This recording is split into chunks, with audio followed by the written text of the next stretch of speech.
Nyabo amanya gogwani. Amanya nze Joan akatukunda.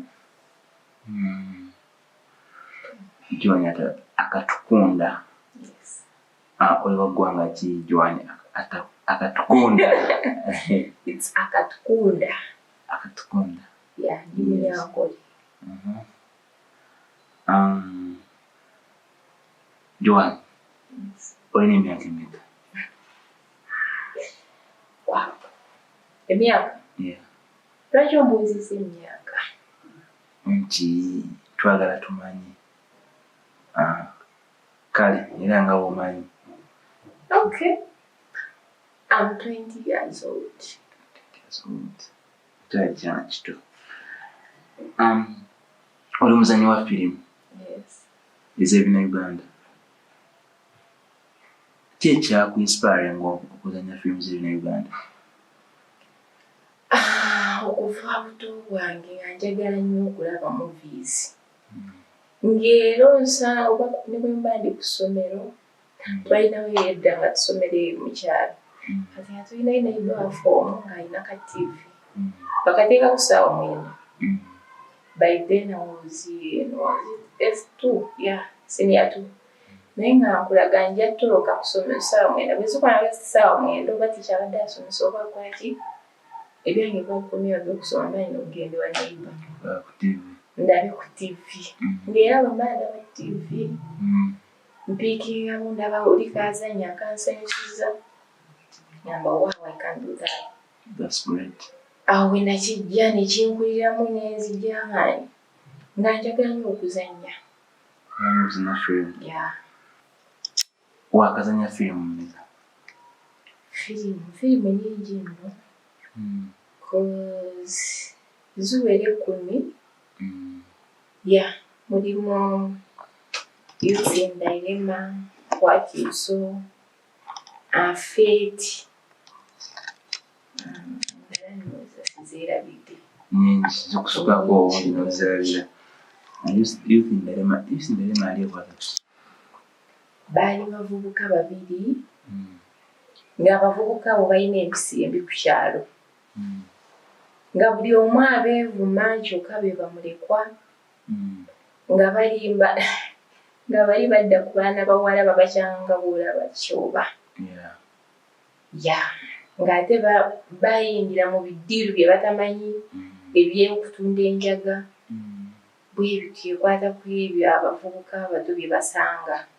Naddala nga tolina akulaga ekyokukola nga akulaga ekkubo. Yes. Okay. Kati mu firimu zonna z'oli wazannya firimu ky'ogamba nti eno ekinkubira? I think it's Fate. Yeah. Fate yakinkubira. Ekyakikubira ddala. Wazannya ng'ani mu Fate? Fate, I was a doctor. Nali doctor. Yeah. Kinyewe ky'ogiwuliramu nga gwe omuzanyi firimu yasinga okikubira? I was free. You know, waliwo ekintu ky'ozanya n'owulira n'ogamba yes. Yeah. I've done it. Yeah. That's great. Kati na Joan, bizibu ki by'osanze mu film industry, as in projects z'okoze by'osanze nga gwe? Obuzibu bw'ensanze nze nganze abantu abatukozesa abatuyita kali. Yeah.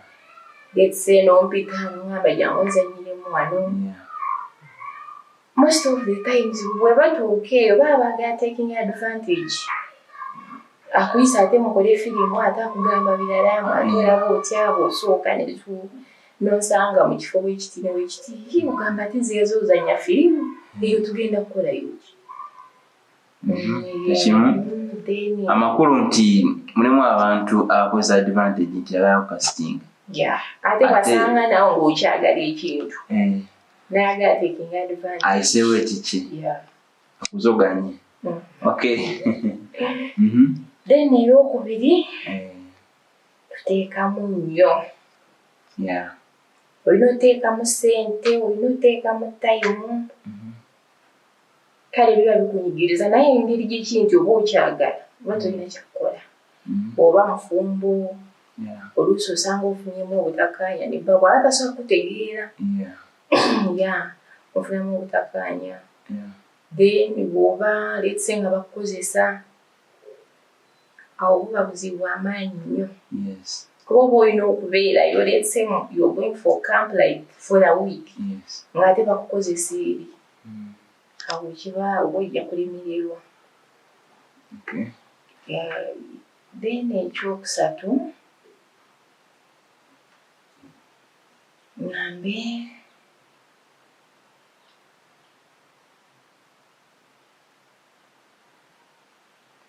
no leka nkomaawo kati oyogedde ku issue olya kuyisa okuzanya film ate asaba birala how do you handle kati kimaliri gwe omuzannyi bw'oba olaba nti yes you're desperate naye ate tolina tuuka kwiriyeesa omuntu akozesa just okulabika ku TV oba ku ki cause olaba kati nga gwe osodde okinyonyola there are so many girls ladies there aba desperate okujja mu film industry kati abandeetaze okuzuukusa oba okuwabula nti wojja mu industry tekitegeeza nti balina osooka okukozesa okufuna kyoli because I can use you nenkulekaawo ate notangoledde nakinjagala kati sooka advising abaana bagambe ngaotunudde mu kamera nebulungi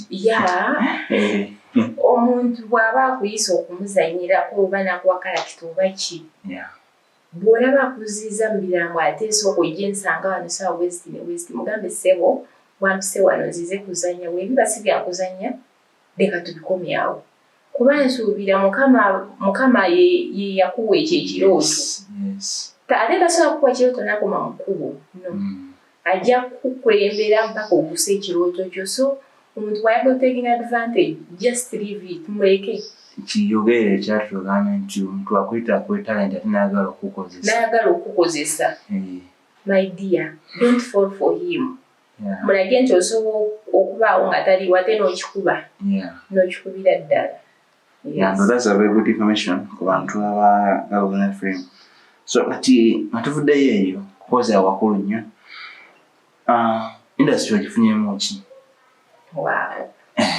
bintu bingi nno ekisookera ddala mikwano I've got so many friends kinali sisuubira nako ate nga bantu b'amaanyi nga bakulaga ekyokukola ng'ogamba oba osinga seeno kati oba bano nandi basanzeewa nfunyemu ne ku kasente inshallah n'experience kirungi kiki osobola okubuulira abantu abali eyo kola movie industry ogirabawa mu myaka nti ekibuzo kiri nti movie industry eno ogirabawa mu myaka 5 mu maaso okusinziira ku ndaba gy'olabamu gwe ebintu ng'egitambulamu movie industry tetuli wabi nno kuba bw'otunula gye tuvudde movie zaffe nga naffe ffeka tetuziraba ng'abamu babalina obbizayi ne babireke nga tasabbira naye kati we tuli ne gye tulaga tukyakikubira ddala nno mu myaka 5 okuva kati tujja kuba tweyongeddewo kinene nnyo so kati soka like kiki owandigambye omuntu oyo atazanya film oba eyandagala okunyira film kiki awandi omugambye inspiring omugamba ayingira industry my dear you have to follow your dream oba owiye ekintu ekyagala you have passion for it go for it kuba kasita oba ne passion tewali kiyinza kukuziyiza ne bwe babaawo abaga taking advantage ne bwekiba nti tolina ssente naye ng'olina passion oba ojja kikuba oba ojja kugoberera ekirooto ekyo so gwe beera mukozi nyiikira ekyenyiza okwogera waawo tobivaako mbu ate ndaba sirina nfaako sirinamu no bwesigala ng'okuba kintu kyo kyakabiso nga tumaliriza ogenda kusiibula ababadde bakulaba otumiddeko abantu bo obayite n'okulaba n'okubayita bajja balaba channel yaffe My TV UG eri ku YouTube. So mwebale nnyo abadde batulaba abawagizi baffe bannange mwongere okuwatchinga movies zaffe musupporting ensi yammwe, support Uganda, support our movies. Muziragibwa mwe mba fenga ffe bwe tuba tetuzirabye ffe Abannayuganda teri muntu owebula jjo ziraba kinatandikira mu ffe. So bambi mufeeyo nnyo okuziraba kuba ku YouTube kweziri ne ku TV baziteekako. Mwongere otusupportinga. Then tuminayo mikwano gyange Harriet Nalugemwa, Abbas Kyagulanyi, my friend Musa, Medi, bangi nnyo. So right balabe bawachinge n'ekirala My TV UG. Mwena mbakowoola okulaba kuwachinga our TV no let me call it My TV. Eri My TV UG. Kweri ku YouTube supporting, share, follow, subscribe. Mbagala nnyo.